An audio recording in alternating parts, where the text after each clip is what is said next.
तो current affairs के अंतर्गत नेक्स्ट टॉपिक जो आज हम आपका करेंगे वो है पीएम श्री योजना।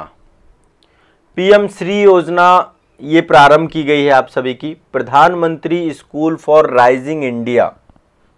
ठीक है, तो 7 सितंबर 2022 को प्रधानमंत्री नरेंद्र मोदी जी की अध्यक्षता में केंद्रीय मंत्रिमंडल के द्वारा पीएम श्री योजना जो है आपकी प्रारंभ की गई है। पीएम श्री का मतलब है SRI, है ना, ये इस तरीके से आप, ये तो आपका पीएम हो गया, SRI इसका फुल फॉर्म क्या है? SRI का स्कूल फॉर राइजिंग इंडिया। ठीक है, इसको मंजूरी दी गई, तो एक नई योजना है पीएम श्री योजना। इस योजना के तहत आगामी 5 वर्षों में, मतलब 2022-23 से लेकर के 2026-27 तक जो है, इस योजना के तहत स्कूलों को इस तरीके से डेवलप किया जाएगा ताकि बच्चों का संज्ञानात्मक विकास हो सके, उनको गुणवत्तापूर्ण शिक्षा प्रदान की जा सके, कौशल युक्त शिक्षा प्रदान की जा सके। ठीक है, तो इस योजना के तहत 14,500 स्कूलों का विकास और उन्नयन किया जाएगा। और इस योजना के तहत हमें नवीनतम तकनीकी का प्रयोग करना है, स्मार्ट कक्षाएं बनानी हैं, खेल एवं विश्व स्तरीय आधुनिक अवसंरचनाओं का निर्माण करना है। तो पीएम श्री योजना एक तरीके से स्कूलों का कायाकल्प करने से जुड़ी हुई योजना है कि हम कुछ ऐसे स्कूलों को बनाएं जिससे बच्चों का कंप्लीट डेवलपमेंट हो, संज्ञानात्मक डेवलपमेंट हो, वो कौशल युक्त डेवलपमेंट हो उनका, और साथ साथ जो है आधुनिक और परिवर्तनकारी जो है उनके अंदर अमूलचूल परिवर्तन आ सके और वो स्किल डेवलपमेंट सीख सके। तो 14,500 से अधिक स्कूलों का विकास करने की योजना है। इसमें केंद्र सरकार के, राज्य सरकारों के और केंद्र शासित प्रदेश और स्थानीय क्षेत्रों के जो स्कूल होंगे उनको चयनित किया जाएगा और उनको सुदृढ़ बनाने का प्रयास किया जाएगा। ठीक है, तो जो मौजूदा स्कूल हैं उनको ही हम डेवलप करने का प्रयास किया जाएगा। साथ ही इन स्कूलों को ग्रीन स्कूल में भी डेवलप किया जाएगा। ग्रीन स्कूल मतलब जो पर्यावरण के प्रति सजग स्कूल हो, ठीक है, पर्यावरण के तहत अनुकूल हो, इस तरीके से विकसित किया जाएगा ताकि प्रो इन्वायरमेंटल स्कूल हो। जैसे सोलर पैनल लगाए जाएंगे, LED लाइट्स लगाई जाएंगी, प्राकृतिक खेती के लिए मतलब एक जो है आपका गार्डन बनाया जाएगा। यहाँ पे वेस्ट में सॉलिड वेस्ट मैनेजमेंट यानी अपशिष्ट प्रबंधन की व्यवस्था यहाँ पे हो जाएगी। ये सारी चीज़ें जो है इन पीएम श्री स्कूलों में होगी। तो ये एक बहुत इंपॉर्टेंट है, ध्यान रखिएगा। इससे स्कूल गुणवत्ता बढ़ेगी आपका और जो है इसको लेकर बेहतर काम हो पाएगा। ठीक है, तो जो केंद्रीय विद्यालय हैं, अभी बहुत सारे KBS है ना, जहाँ पे केंद्र सरकार के विद्यालय हैं, KBS बोलते हैं, केंद्रीय विद्यालय, और नवोदय विद्यालय जो आपके हैं वहाँ पर जो है इसको पहले लागू किया जाएगा। जो KB हैं आपके केंद्रीय विद्यालय हैं और नवोदय विद्यालय हैं, नवोदय विद्यालय और केंद्रीय विद्यालय पे पीएम श्री को लागू किया जाएगा, उनको इस तरीके से डेवलप करने का प्रयास किया जाएगा। तो पहली एक योजना आपकी क्या है? ये शिक्षक दिवस के अवसर पर प्रधानमंत्री जी के द्वारा जो है ये शिक्षा के क्षेत्र को बड़ी सौगात दी गई। ठीक है, तो ये ध्यान रखिएगा। पीएम श्री 14,500 स्कूलों को अपग्रेड किया जाएगा पीएम श्री योजना के तहत। चलिए अगला चलते हैं नेक्स्ट। ये आपका जो है मिशन स्कूल ऑफ एक्सीलेंस का शुरुआत किया गया 19 अक्टूबर 2022 को। 19 अक्टूबर 2022 को मिशन स्कूल ऑफ एक्सीलेंस का प्रारंभ किया गया गुजरात के अडालज स्थित त्रिमंदिर। ठीक है, एक जगह है गुजरात में, ये आप देख सकते हैं, एक मिनट, हाँ ये है, प्रधानमंत्री नरेंद्र मोदी जी के द्वारा लॉन्च किया गया है मिशन स्कूल ऑफ एक्सीलेंस। ये जगह है आपकी अडालज पड़ता है गुजरात में। ठीक है, वहां पर मिशन स्कूल ऑफ एक्सीलेंस का आरंभ किया गया। उद्देश्य यही है कि गुजरात में शिक्षा के बुनियादी ढांचे को बेहतर करना। ठीक है, लगभग इसमें 10,000 करोड़ रुपए का व्यय किया जाएगा। ठीक है, इस मिशन स्कूल ऑफ एक्सीलेंस के तहत टोटल क्या है, 10,000 करोड़ रुपए का क्या किया जाएगा, इसमें व्यय किया जाएगा। और तो गुजरात की बुनियादी शिक्षा को बेहतर बनाने की दिशा में मिशन स्कूल ऑफ एक्सीलेंस का प्रारंभ किया गया है प्रधानमंत्री जी के द्वारा। जगह कौन सी है? गुजरात में अडालज। ठीक है, अडालज में त्रिमंदिर है आपका, त्रिमंदिर में वहाँ पर mission school of excellence start किया गया है, ठीक है।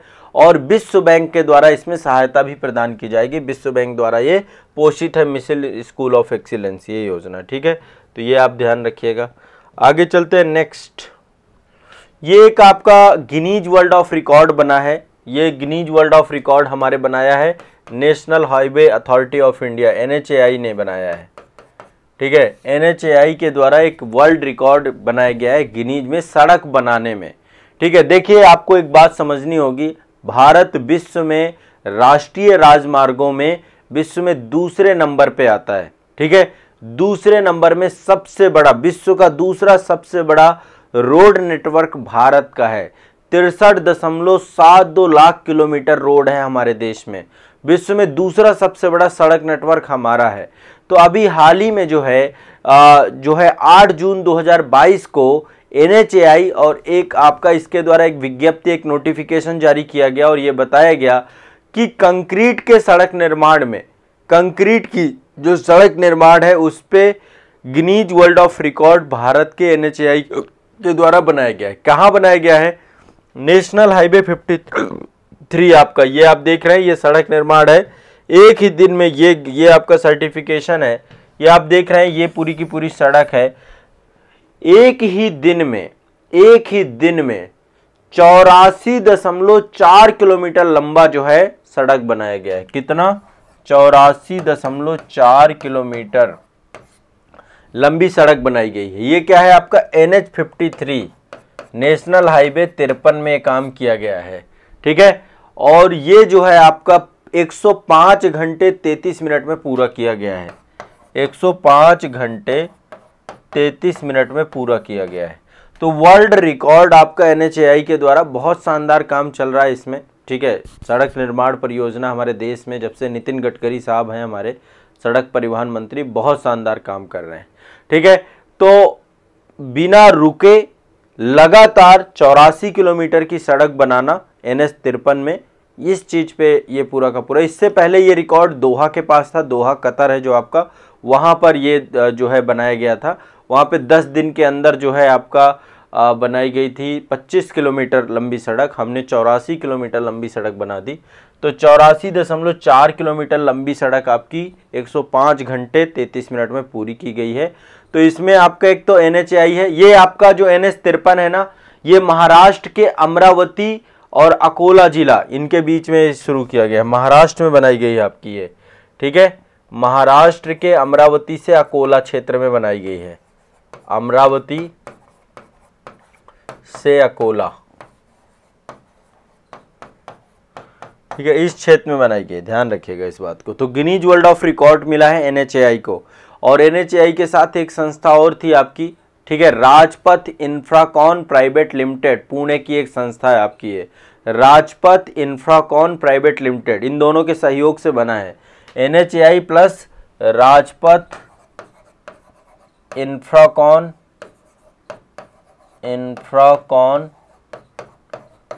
प्राइवेट लिमिटेड, ठीक है। ये दोनों NHAI भी है इसमें, NHAI प्लस इन दोनों के सहयोग से 84.4 किलोमीटर की 105 घंटे में लगातार सड़क बनी है आपकी, ठीक है। तो ये आपको ध्यान रखना है। आगे चलते हैं। ये एक आपका इंडेक्स है, समृद्धि सूचकांक है आपका, ठीक है। इसका नाम है लेगाटम समृद्धि सूचकांक 2023, लेगाटम समृद्धि सूचकांक जो है 2023। तो 2023 का जो है आपका ये इंडेक्स आ गया है। इससे जो देश हैं उन देशों की समृद्धि का मापन किया जाता है, विभिन्न देशों की समृद्धि के स्तर का माप किया जाता है, तुलना किया जाता है। तो एक NGO है आपका, जो गैर सरकारी संगठन है, जिसका नाम है लेगाटम इंस्टीट्यूट। इसके द्वारा हर साल जो है लेगाटम समृद्धि सूचकांक जारी किया जाता है। तो लेगाटम समृद्धि सूचकांक 2023 आपका जारी हो चुका है और इसके ये लंदन में अवस्थित है लेगाटम इंस्टीट्यूट, इसके द्वारा ये पूरा का पूरा। तो ये आपका हर साल जो है एक समृद्धि सूचकांक देता है। अब इस समृद्धि सूचकांक पे नंबर 1 में डेनमार्क है, नंबर 1 में है डेनमार्क, ठीक है, वही है डेनमार्क, स्वीडन, नॉर्वे टॉप 3 में आपके हैं। नंबर 2 में डेनमार्क के बाद स्वीडन है, स्वीडन, फिर है आपका 3 में नॉर्वे। भारत की रैंक क्या है इसमें लेगाटम में? भारत को 2023 में 103वां स्थान मिला है। भारत 103वें नंबर पे थे है। 2022 में भारत जो है 100वें नंबर पे थी, ठीक है। और जो पश्चिमी यूरोप वाला क्षेत्र है, यदि रीजनल तौर पे देखें तो विश्व का सर्वाधिक समृद्ध क्षेत्र है, ठीक है। सबसे ज़्यादा समृद्ध है पश्चिमी यूरोप वाला क्षेत्र, ठीक है। तो इसमें कई सारे मतलब टोटल जो है 12 फैक्टर लिए जाते हैं कि किसी देश की रक्षा सुरक्षा कैसी है, व्यक्तिगत सुरक्षा कैसी है, व्यक्तिगत स्वतंत्रता कैसी है, सामाजिक पूंजी कैसी है, वहाँ का प्रशासन कैसा है, निवेश परिवेश कैसा है, उद्यम की स्थिति कैसी है, अवसंरचना कैसी है, वहाँ पे आर्थिक गुणवत्ता कैसी है, रहन सहन की स्थिति कैसी है, स्वास्थ्य कैसा है, शिक्षा कैसा है, पर्यावरण कैसा है। ये सारे कारक आधार बना करके ये आपका लेगाटम प्रॉस्पेरिटी इंडेक्स आपका जारी किया जाता है। तो यहाँ पे नंबर 1 पे डेनमार्क है और 103वें नंबर पे भारत है, ये ध्यान रखना है, ठीक है। क्लियर है? आगे चलते हैं। ये आपका इकोनॉमिक फ्रीडम इंडेक्स है आपका, ठीक है। ये भी आपका महत्वपूर्ण इंडेक्स है, 2023 का आ चुका है। 2023 का आपका आर्थिक स्वतंत्रता सूचकांक, इकोनॉमिक फ्रीडम इंडेक्स, ठीक है, आर्थिक स्वतंत्रता सूचकांक 2023 आ चुका है आपका। तो द हेरिटेज फाउंडेशन एक संस्था है आपकी, इसके द्वारा ये पूरा जारी किया जाता है। द हेरिटेज फाउंडेशन अमेरिका का एक ये थिंक टैंक है, द हेरिटेज फाउंडेशन, उसके द्वारा इसको जारी किया जाता है। अब इसमें से नंबर 1 पे कौन है? नंबर 1 पे 4 देशों को एक साथ रखा गया है। नंबर शुरुआत में 4 देश है। नंबर 1 पे सिंगापुर है, सिंगापुर है, आर्थिक स्वतंत्रता में नंबर 1 पे सिंगापुर है, ठीक है। सिंगापुर के बाद स्विट्जरलैंड है, आयरलैंड है और ताइवान है। ये एक तरीके से उच्च आर्थिक स्वतंत्रता है यहाँ पर, ठीक है। सर्वाधिक है स्विट्जरलैंड, ठीक है, सिंगापुर, स्विट्जरलैंड, आयरलैंड और ताइवान, आयरलैंड और ताइवान। भारत की बात करें तो भारत की आर्थिक स्वतंत्रता की स्थिति क्या है? तो भारत का स्कोर जो है आर्थिक स्वतंत्रता में काफ़ी पीछे है, 131वां स्थान मिला है हमें। कितना? 131।